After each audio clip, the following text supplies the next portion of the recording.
So this is a very basic implementation of building and training a model to make predictions. Now, to simplify things, I have removed all the code that we wrote in the last lecture for calculating the accuracy, because in this lecture, we're going to focus on a different topic. So basically, we import our data set, create a model, train it, and then ask it to make predictions.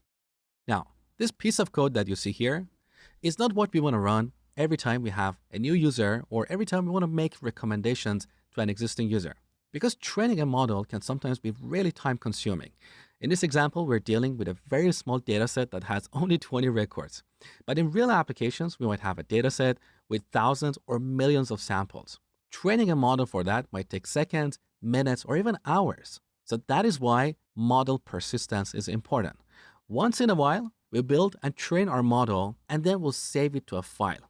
Now, next time we want to make predictions, we simply load the model from the file and ask it to make predictions. That model is already trained. We don't need to retrain it. It's like an intelligent person. So let me show you how to do this. It's very, very easy. On the top, from sklearn.externals module, we import joblib. This joblib object has methods for saving and loading models. So after we train our model, we simply call joblib.dump and give it two arguments: our model and the name of the file in which we want to store this model. Let's call that music-recommender.joblib.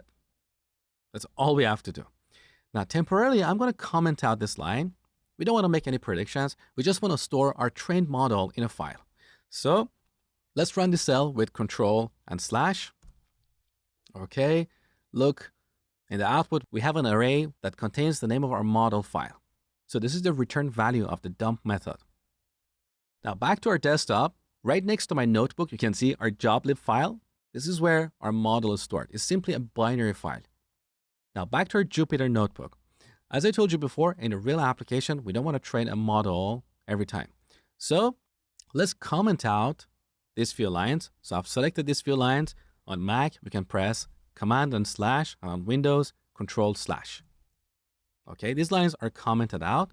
Now this time, instead of dumping our model, we're going to load it. So we call the load method. We don't have the model. We simply pass the name of our model file. This returns our trained model.